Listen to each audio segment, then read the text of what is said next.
冬寒菜，不晓得大家吃过没有？也是四川这边的一种特色食蔬。当然，就连捆菜这个固草都是一个非常特色的东西。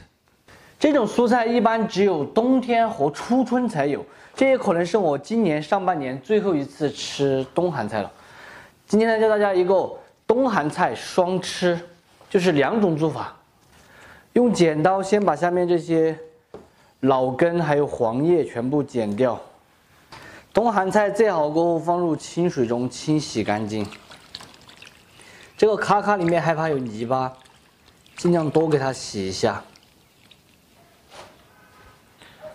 再放到流水下面多冲洗几次，这样子才能确保干净。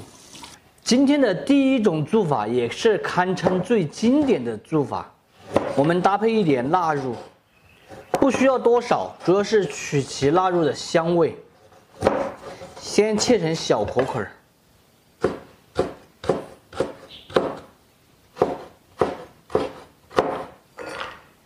冬寒菜给它切成壳块儿。淘一点米，剩下的冬寒菜把它切成长节，这个就没什么讲究了，切齐就可以。汤锅内水开，先下腊肉壳块，煮5分钟过后，把这些泡泡打掉，再下入淘洗干净的米，转小火先煮半小时，碗内加入红薯淀粉、盐。再打入1个亚子生的鸡蛋，给它调散，加一丁点水，调成这个粘稠度就可以了，千万不能太干了哈。锅内来少许油，先把锅炙一下，调好的红薯粉蛋液倒进去，拿起来旋转，把它烙成一个饼，我们喊的豆粉巴儿，翻一面。烙好过后倒出来，剩下的蛋液也烙完。烙好的豆粉巴儿切一下，切成片。这个稀饭煮来差不多了，大家看一下是不是特别的有食欲呢？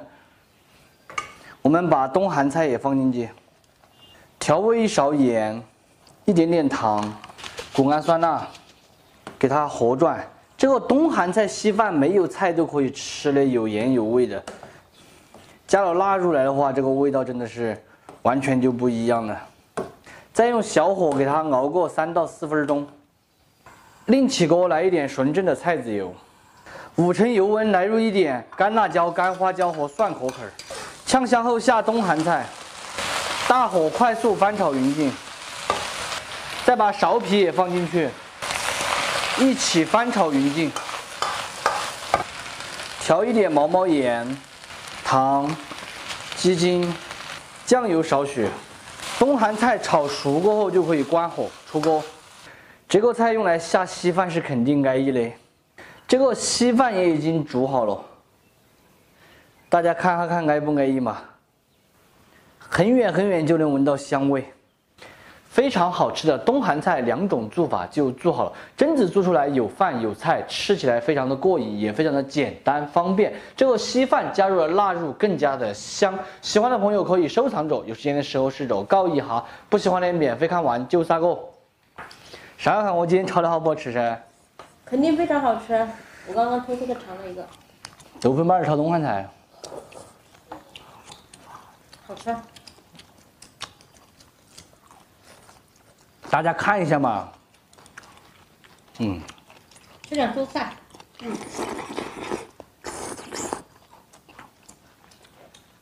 哇，这稀饭才香，冬寒菜是不是有点寒了？不寒。我刚刚可能吃了也没哈转的。吃烧肉的感觉，好吃。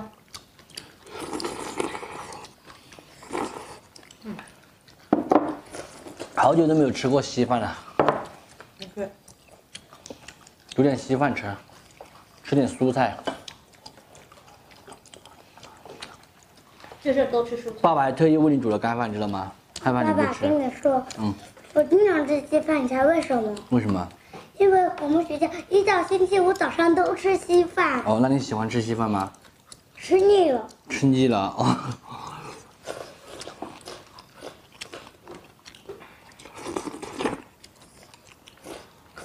哇，这个腊肉口味好香，肥的都不闷人。不对不对，有时候还会吃面，有时候还会吃汤圆。哦。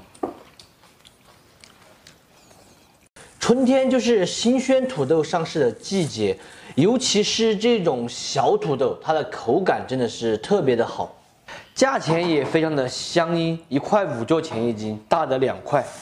先用清水反复的给它清洗，把表皮的泥沙全部洗掉。因为这个土豆不去皮了，所以多洗几次。加入2勺盐，搅拌均匀。主要是让土豆有一个底味，再把它放入高压锅中。用普通的蒸锅也是可以，就是时间稍微蒸久一点。盖上盖子，上气过后用最小火压5分钟就可以了。这道菜就没什么准备的，我们来切点性感的葱花就可以了。在使用高压锅的时候，我们一定要注意安全。不要到处乱供，如果水烧干了的话，就非常的危险了。所以尽量把闹钟调好，时间看好，这样子的话才比较放心嘛。现在可以稍微少的休息哈儿。现在人呐，真的就是离不开这个手机，大家有没有发现？你看我休息过几分钟，我都要拿着手机来按哈哈儿，真的是太奇怪了。以前没有手机，日子也得过；现在没有手机，日子还是得过，但是就是离不开呀，不知道怎么回事。还没休息过瘾，这个就已经压好了，让它稍有冷却过后再取出来。有些都开花了，看起来好安逸。现在就能闻到好香了，已经可以直接吃了。拿起来放入手中，这样子一按就可以了，就成了一个饼状了。大家也可以放到菜板上面用刀按，但是我一直以来都习惯用手按。用平底锅煎。放入纯正的菜籽油，就是98号那种。今天的这道椒盐土豆饼真的是有感情的。以前在浙江打工的时候，不是每一次路过菜市场外面的快餐店，闻到煎这个真的好香好香哦。但是舍不得买来吃，因为10块钱一份。有的朋友可能会问，为什么你不自己买来做呢？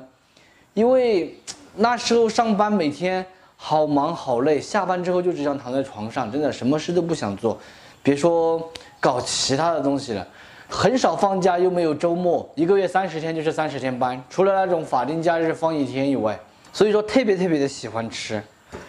现在回来之后嘛，还做过几次，这个应该属于江浙风味吧，基本上每一个饭店里面都有卖的。我记得饭店档次稍微高一点的要卖到28一份。菜籽油炼熟过后，把按好的土豆饼一棍一棍的放下去煎。这一点可能要煎2锅，1锅煎不完。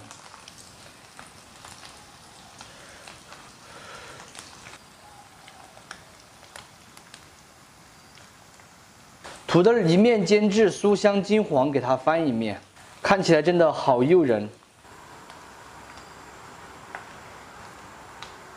煎至2面金黄。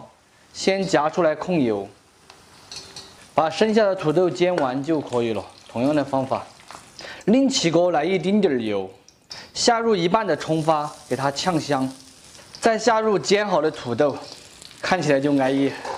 来上一点椒盐，喜欢吃五香的放五香粉，或者是孜然粉，这个随大家。也可以什么都不放，撒点盐就吃了。再撒点毛盐，翻转的就可以出锅了。下面放一点葱，主要是增加一个葱香味。刚才偷偷的赏了一个，这味道真的太霸道了。撒上剩下的这1半葱花就可以了。非常好吃的椒盐土豆饼就做好了。这样做出来土豆外酥内糯，不用放淀粉，做法也很简单，吃起来除了香还是香，保证能够让你喜欢的味道。喜欢的朋友就可以收藏着，有时间的时候试着告一下。不喜欢的免费看完就3个。这种菜它就不是下饭菜。一般会随着其他的菜一起上，下饮料，还有吃起水，真的特别安逸。哇！大家应该听到声音了噻，外面脆脆的，里面是很粉很糯。真的是好吃到停不下来。有很多朋友做这个土豆饼儿，喜欢把土豆蒸成土豆泥，然后再捣碎，再加入淀粉，再做成饼。那样子做出来和这样做出来口感完全不一样。你吃了这样子做的，你就不想吃那样子做的。其实这一盘我一个人都吃得完，不知不觉一口气就吃了6个了，只能用1个字来形容，就是好吃过瘾。真的没什么别的多说了。现在我去热点剩菜吃饭了，我是想念，下期见，拜拜。